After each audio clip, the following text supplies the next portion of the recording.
Major support for Out to Lunch is provided by the law firm of Jones Walker, established in 1937 with over 375 attorneys in offices throughout the U.S., providing a comprehensive range of services to a local, national, and international client base. JonesWalker.com. And by Short & Associates, legal recruiters in Louisiana and Texas. And by Wyndham Garden Lafayette. From Spoonbill Restaurant in downtown Lafayette, we're out to lunch with creative business consultant Aileen Bennett. It's business, Acadiana style. Hi, I'm Aileen Bennett. Welcome to Out to Lunch. If everything worked out the way you thought it was going to 10 or 20 years ago, what kind of life would you be leading today? It's fascinating to ponder how different the world might be if Jeff Bezos didn't quit his job and start Amazon, or if William Shakespeare had been content to make a living as an actor and hadn't even started writing. We all change course. We change our minds. We fall in love with a career or a person, and things that were rolling quietly along are suddenly off the rails and we're going in a whole other direction. Heather Degeyter is a prime example. Heather was, step by step, building a career as an academic. She got her master's degree in language and literature at UL, and she was teaching at LSU when she gave it all up to make macarons. In June of 2019, Heather turned what was a passion and a homegrown business making macarons to order into a full-time job, and now a storefront bakery on Kaliste Saloom in Lafayette called Bonne Vie Macarons. Heather, welcome to Out to Lunch. Thanks for having me. And then there's the story of Stephen Verrett. He dropped out of college to become a freelance web designer.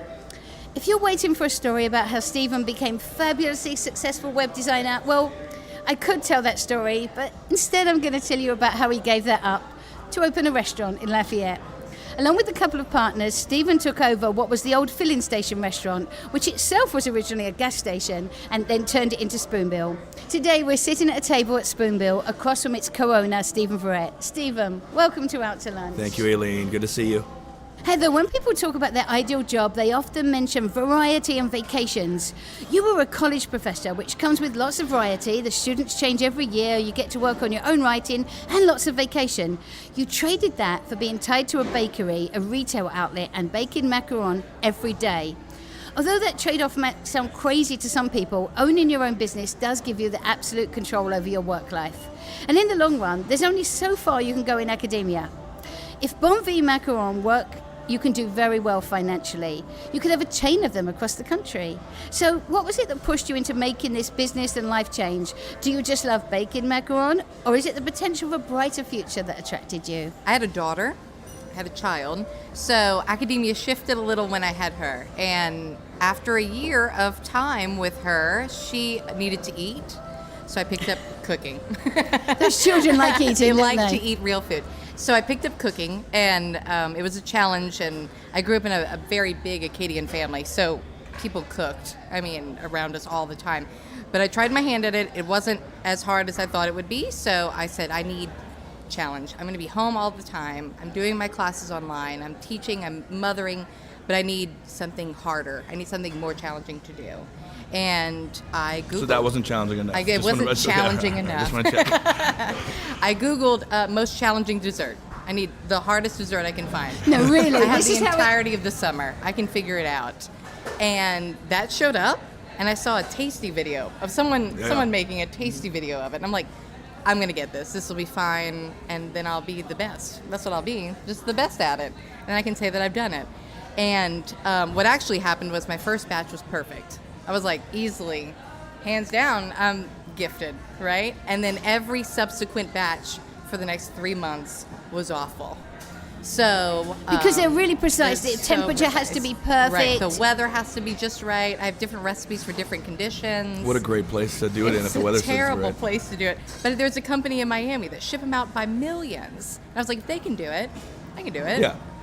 Couldn't do it for a very long time. And then I did do it, cracked it, got it, stayed humble about it. There's the macaron gods out there watching all the time, and ended up just loving it.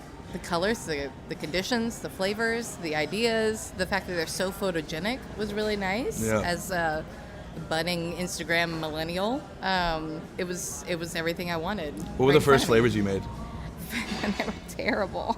Cheesecakes. They were cheesecakes, but they were like pre-made fillings. Right. Because I didn't get that game down. Yeah. I just wanted to make the shell and then fill it with some of those like store-bought, generic blueberry cheesecake fillings. Everyone was very kind and said very kind things, but they weren't that great. Stephen, every bit of business advice that you ever get comes with the caveat that you shouldn't go into a business or even invest in a business that you don't know anything about. That would be common sense. But that didn't seem to stop you into going into the restaurant business, which is one of the most high-risk types of business there is. Having said that, here we are sitting at a table in your popular and successful restaurant, Spoonbill. So, given that everyone says that being smart, nice, and loving the restaurant business isn't enough to run a successful restaurant, how have you proved the common wisdom wrong and pulled this off? I don't think I'm still doing it. It is successful, and but it's not, I don't know. It's one of those things that I'm just very thankful for and blessed because, coming into this with never doing anything to do with restaurants. I had a food truck, but we'll get to that, I guess, if you want to talk about it later. We've talked about it. But I called Olympic Grove, which I hated, just FYI. Not a food truck person. It's different. Realize because I'm so I want to be with people.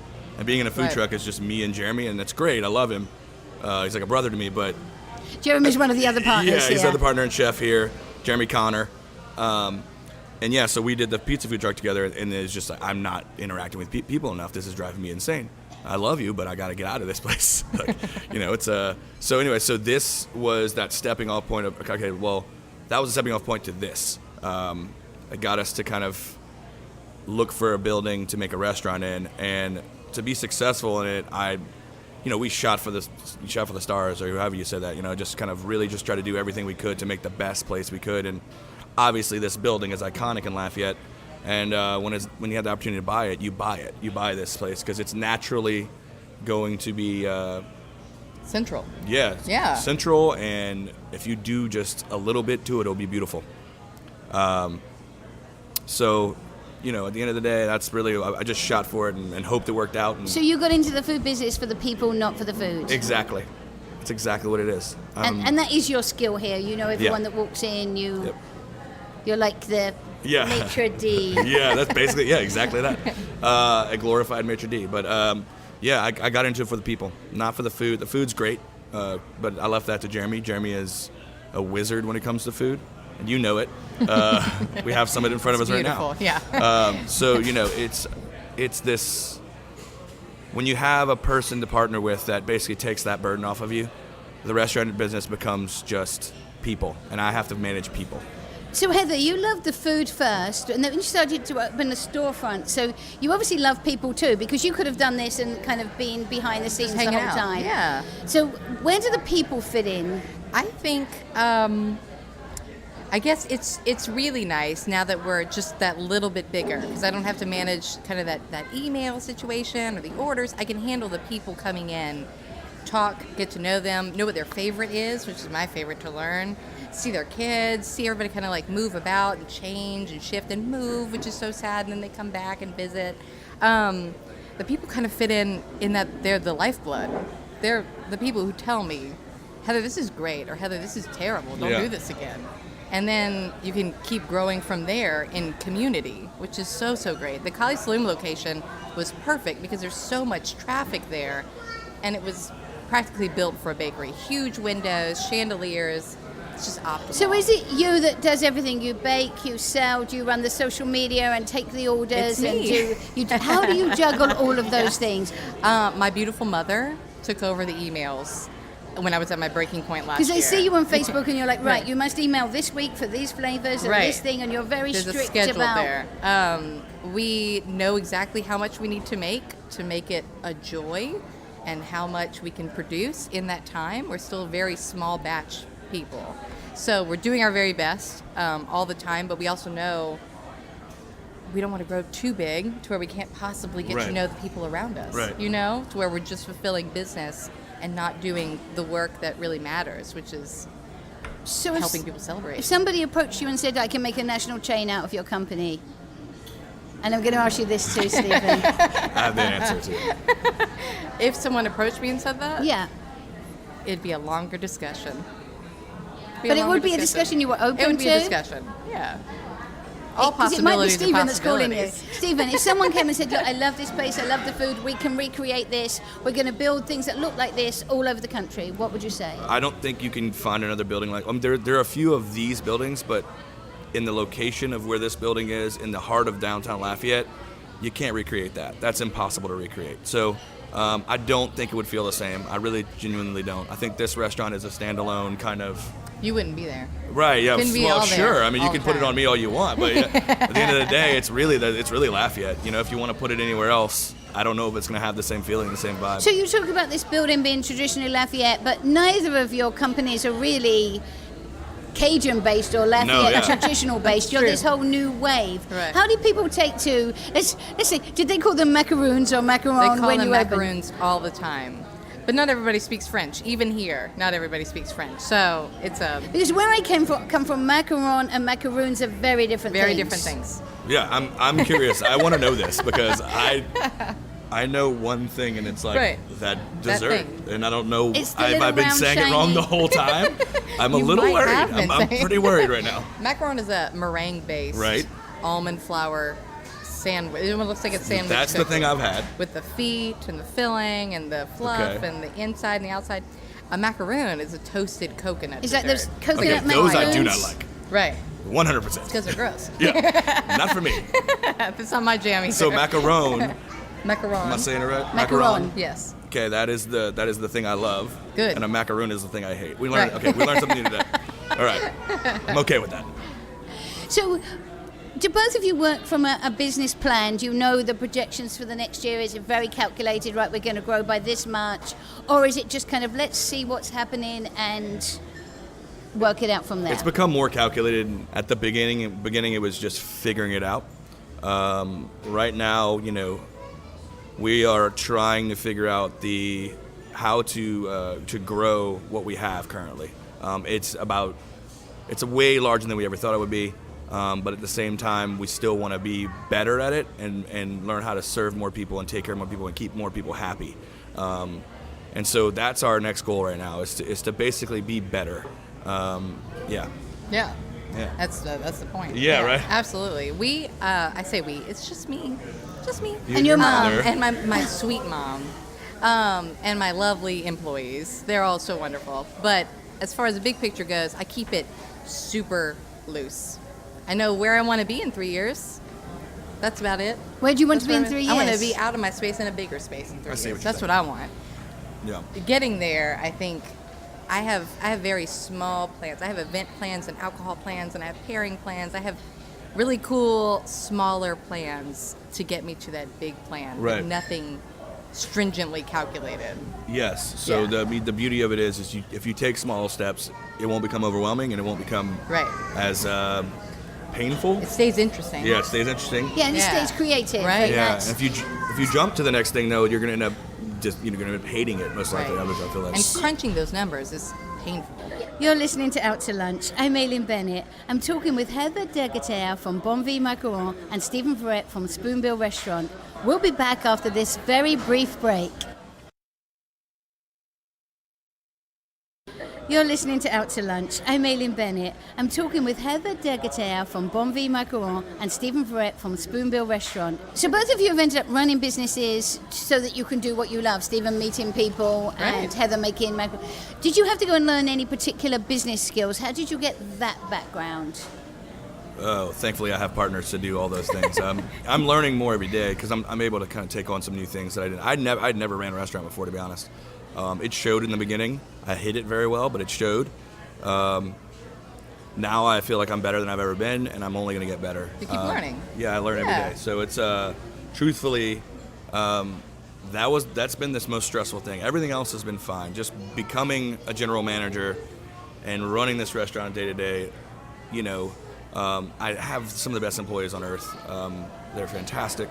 We're going to talk about how you both select Yeah, we'll employees get there. in Yeah, a minute. sure. But yeah. So anyway, that's the hardest thing that I've had to do, and I'm still learning every day, and I don't think I'll ever stop learning. To be honest, No. I really you don't shouldn't. think. Yeah. No, stagnate. Yeah. I consumed tons of content constantly. That's what I try to do. I imagine I her, like, started- how do you run Yeah. the perfect constantly. business? And I think that's a skill that I've learned from loving school so much. But I started with our local libraries, YouTube. This is the time to learn things. Yeah. Almost effortlessly, with little cost. So you what just try to consume. didn't you learn that surprised you? I didn't learn. Moving into the new space has been difficult because I didn't realize, this is like a small thing, that you can't just double, triple, quadruple recipes. Yeah. That's been super fun to learn. Yeah. Because science. Because science. Because science. Precisely. Something that it wasn't my world. It still feels like it's not really my world. So you can with So I have gumbo, to- but you can't with baking. You can It do just things doesn't with work wet that way. ingredients all you want, but when it comes to dough, you can't just double all the things all the time, which has been a learning curve. It's just getting to know people's really helpful because they have resources that you couldn't possibly. I have plenty of chef friends now because Yeah. you can't possibly know everything all It's the very time. true. Yeah, Yeah. no matter how much you read or stream. Or So you both have employees. Are you part We of do. that interview process? What do you look for in an employee? How do you know you're getting good ones? research. If they've done research on my company and they know what to expect, whether it's their social media or website, they have to know something. That's the first gate. Got to cross that first gate. If you know nothing and you came to the interview just like, meh, Yeah. Because it's pretty much all out there. They can- yeah, we're there. Yeah, that's Yeah, my first mine's pretty personality driven. I'm pretty particular about people because I really want people who are positive, and there's no negativity here. I want positive people who are hardworking and want to just kind of be team oriented. That brings us nicely to the next bit. You're listening to Out to Lunch. I'm Aileen Bennett. I'm talking with Heather Degeyter from Bonne Vie Macarons and Stephen Verrett from Spoonbill Restaurant. Heather and Stephen, this is the part of the show that we call The Interview. You both have businesses that depend to some extent on the interaction of your staff with the public. So it's important that you hire the right people, and that means job interviews. Lately, there's been an interesting trend in the job interview. It consists on asking job applicants questions that test their abilities to think through a problem. I have a list of 20 of these interview questions in front of me. I'm going to ask you each to pick a number between 1 and 20, and I'll ask you a question and let's see what happens. I'm ready. Who wants to go first? Sure. Stephen does. Pick a number, Stephen. 7. How many people flew out of Chicago last year? I'm shooting low, I feel like. 8 million? I have no idea the answer. It's just to see how you Yeah. answer the question. Yeah. I feel like I'm shooting way low. I feel like there's a lot more people that fly out of there. Yeah, I think it's probably more like 8 million a week, probably. Yeah. Probably like in the hundreds of millions. It's Not a just- billion, though, right? That seems like a ridiculous number. That's a lot of flights in a day. Yeah. It's one of the biggest airports. Yeah. I don't know. Let's go a billion. Let's just shoot real crazy. We should Google that right now. Yeah. You need to I don't add wanna this know. to- There's no reason to know. You need to add this to your interview questions. Yeah, I so do. I think it I'm shows gonna write like this down. how people answer when they have no clue. Like, Yeah, they're gonna or they're gonna just, or they're gonna, or be honest. You know, like I have no idea. You know, yeah. I'm writing it down. Heather, pick Yes. any number except 7. Number 4. What did you have for breakfast? What did I have for breakfast? Eggs. I had scrambled eggs today. I was hoping she'd say like bacon macaron. Easily. A bourbon macaron with a, yeah. No, I had scrambled eggs. I got to sleep in today, so my husband made me scrambled eggs. which was And really is nice. breakfast an important part of your day? No, I forget to eat all the time. 'Cause you just Constantly. get so busy. Yeah, you get I don't so eat till busy. 4 I p.m. forget to eat. It's 4 o'clock, And and I'm both like, of you oh, are shoot. surrounded by food all of the time. I eat a lot of French fries. A lot of French fries. They're cold, but they're delicious still. So both of you have your forward-facing business part. Do you also have a catering business, Heather? Do you do bigger orders and cakes and things like that? We do. So we try to accommodate any celebration. We have now that we have the new space, we don't have to rent an event space to cater, so we can cater in our own space. So we have a couple showers and birthday parties coming up this month, then we have a wedding at the end of the month, and So all within your space? we have the wedding outside of our space. Okay, I was about to say, holy crap. What do you But we do have the smaller parties and Yeah. showers in our space, Yeah. yeah. So we try to accommodate whatever we can now that we have the production to be able to, the ovens and the stovetops. And how long in advance does someone have to order a macaron cake? Is that a thing? Oh, a tart cake, like A a tart. tart- a tart cake, of course, Yes, that's with what we call little it. Tiny macarons on top. I'd say a week, Oh, maybe so- a little less. that's Not very pretty- long. that's Not good. like it used to be, where we'd book months in advance. This is a little. We have a. Well, it's 'cause you have a quicker bigger facility production. now and all that good Right. stuff, We have a yeah. dough sheeter, which rolls out a lot of our dough, which is amazing. My girls are very happy about it because they don't have to hand roll. Does it make the everything little out. circles itself? No, it's all hand done. Everybody's pulling their weight. And Stephen, do you guys offer catering and bigger events as well as this? We're working on it. Yeah, we're actually putting together a catering menu right now. Like not right now, but we In are this putting moment. together. Yeah. We are putting together one. Yeah. So growth for both of you, is it lots of little things or is it like an enormous place? Is it like the supermarket of macarons? Do you want one big place or do you want lots of little places? And the same with you. Tons of little places. Yeah, of course. It's easier in my head, I'm assuming, it's easier to manage a ton of little places. Well, for you, I feel like you Tiny have to have a little bunch of boutique machinery places. and all If the you had things. one good Yeah. production space, you could outfit a ton of little boutique spaces Right. without having to flower the front door every day. So if you were on Shark Tank right now and you were selling me your business, I would be asking about margins. Do you Right. both know your margins? And Always.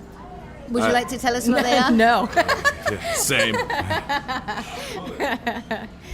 They are there and they're important though. And you know the margin of each macaron? Yes. And the same with you, because margins, when it comes down to it, that's super important in the food business. Yeah, Because and they go slightly wrong and... I'm a little less. I have a little less knowledge than the rest of the guys because they're so busy every day worrying about that. I'm more worrying about the employees and worry about their salaries and those kinds of things. That's my And the stuff that I worry environment. about. Yeah, you're with the environment Yeah, we're as the well. environment. Absolutely. Yeah, so we do a check-in every week, and so I know that because of that. But I don't watch it every single day. I more watch kind of what's going in the door and what's going out of the door. Because ingredient costs going up or down and your prices Oh, having yeah. to stay the same to the public can change a business instantly. Yeah, we lost a menu item from our last menu because of that. So, yeah. We're down for mascarpone all the time. We use mascarpone in everything, and it is so expensive. Yeah. It's just getting more expensive. So we have to make sure that we know exactly what it's going to cost us labor-wise, ingredient-wise, facility-wise, membership-wise, all those little things that break down. We have to know exactly what's happening all the Right. time. So you're both introducing new menu items on a regular basis.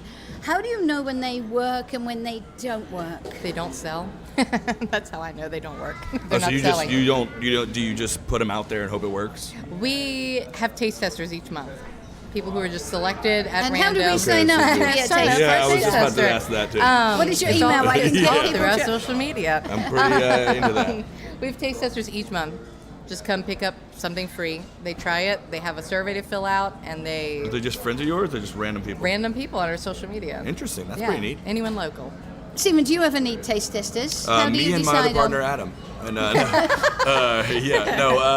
We keep you're them on welcome to staff. come in and taste anytime you'd like. Before this new menu, Jeremy would just bring out dishes to us. We'd have nights where Tanner would make cocktails for us, and we'd taste test everything and be like, nope, that's not good. This is what this is what we don't like about it, and they would tweak it or say you're an idiot, and we just move on.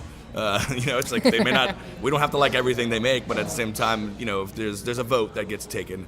There's 3 partners, and there's a vote that gets taken on. And that, you have 2 sides. You obviously have food, but then you have a bar. Yeah. Do you merge your profits, or do you think of them as slightly separate and look at what each one's making? Separate, but together. But yeah, mostly separate. I mean, there's food, and then there's the drinks sales, and those are, we pretty much try to keep our food sales and our drink sales. Food has to always be more because of the type of liquor license we have and yeah. restaurant liquor license we have. Yeah, so legally we're downtown you have fine. to We're do not that. even close to touching that. Our food sales are by far way more than our bar. We're a restaurant first and foremost. We thought we'd be more of a bar when we opened, so it's kind of a little bit interesting to see how it is. Even with the amount of cocktails, the amount of beer, and all the things we sell, it's still not even close. But yeah, we try to watch it because we really are trying to get the bar sales up. I mean, you really want to do that because it's summertime and people want to drink, Right. and so that's the honest truth. It's like we're trying to figure that out. So we put out a new cocktail menu, a lot more summery drinks, and try to keep the patio as cool as we can with the fans we have and all that kind of stuff because that really matters. People want to come out and Heather, if you were to introduce something else, because they have food and Right. drink, would you open a bar in your place, or That's would you the make dream. something else? What's the next hardest thing to make? Next that thing you're is going to... our liquor license. That is the next thing. We even had to, great ideas, we had to switch our door. Our front door is now our side door because the church across the Oh, yeah. street, we have to be so many steps from the church. So our side door is now our front door, and we've rerouted and done all the So things does this we need mean to we do. can have a macaron on a cocktail, or will you be putting the liquor in the macarons? Oh, Beautifully I'm so excited both. right now. Yes. Now that In I the know that I like buttercream, them. little pipettes of alcohol, cocktails at the bar. You can do whatever you want. Yeah. With the license. I'm We're working in. on that. So, if you two work together on the perfect macaron that could be a dessert Right. at Spoonbill. Yeah. I think mean, we I should don't. talk. We could party. Yeah, I mean, Yeah. I don't have control over that much, but I will do what I can because I want to eat that right now. Because I know in my head what I want. So What would be your perfect macaron? I'm a big caramel person. So Ooh, yeah. say it because you say it better than I do. Macaron? No caramel. How do you say caramel? Caramel. Oh, you do. There it is. So, I just love the That's way a fancy way of it's a saying fancy way of saying it. Yeah, caramel, whatever. I'm a big fan of salted caramel, and I really like that. And kind of, I don't know, like I love buttercream. I love all that kind of stuff. I don't know if that would go well together, but I bet I'll drink a little bit and I'll talk to you about it later. Like Bailey's would be so nice. Yeah, like sounds great. All of these milkier. things sounds fantastic. Yeah, that's what I do all the time. I just have ideas all the time. Yeah. Just run them down. Yeah, I'm in. Heather and Stephen, in business, there's a balance between risk and reward. You, as business owners, take the risk, and you get to reap the financial rewards. But in a broader sense, we all reap the rewards. Having a new great restaurant in Lafayette and a new bakery in Lafayette enriches us all. Thank you for taking the risk. Thank you for bringing us this wonderful restaurant, Stephen, and for hosting us today. And thanks for Bonne Vie, Heather. And a final thank you. Thank you both for joining me today on Sure, Out to Lunch. absolutely. Of course. My guests on Out to Lunch today have been Heather Degeyter, owner of Bonne Vie Macarons, and Stephen Verrett, partner and general manager of Spoonbill Restaurant. You can find out more about Heather's Macaron and Stephen's restaurant by following the links on our websites, krvs.org and itsacadiana.com. The producer of our show is Grant Morris. Our technical producer is Eric Morell. Our researchers are Anne Christian and Ali Coates. If you want to know what we all look like, you can find photos from this show on our website, itsacadiana.com, and on our It's Acadiana Facebook page, and on Instagram. You can get this show and past shows as a podcast wherever you get your podcasts, including Spotify, and you can find all of our podcasts at itsacadiana.com. You can keep up with us between shows on Twitter, Facebook, and Instagram. You'll find those links on our website, itsacadiana.com. Out to Lunch is a production of INO Broadcasting for itsacadiana.com and KRVS 88.7 FM. I'm Aileen Bennett. Thanks for joining me today. I look forward to meeting you again next week around the lunch table for more business Acadiana style and Out to Lunch. The Out to Lunch Acadiana theme music, Encore Monsieur Nice Guy, is written by Mitchell Foreman and performed by Mitchell Foreman and Andre Michaud. Out to Lunch Acadiana business consultants are Pete Prados from Innovate Acadiana and Destin Ortego from The Opportunity Machine. Major support for Out to Lunch is provided by the law firm of Jones Walker, established in 1937 with over 375 attorneys in offices throughout the U.S., providing a comprehensive range of services to a local, national, and international client base. JonesWalker.com. And by Shorten Associates, legal recruiters in Louisiana and Texas. Support for Out to Lunch Acadiana comes from the Wyndham Garden Lafayette, located off Pinhook near Kaliste Saloom. Wyndham Garden Lafayette is a pet and family-friendly hotel with reception space for large and intimate events, free parking, free Wi-Fi, and a free shuttle within 3 miles that includes the airport and downtown restaurants.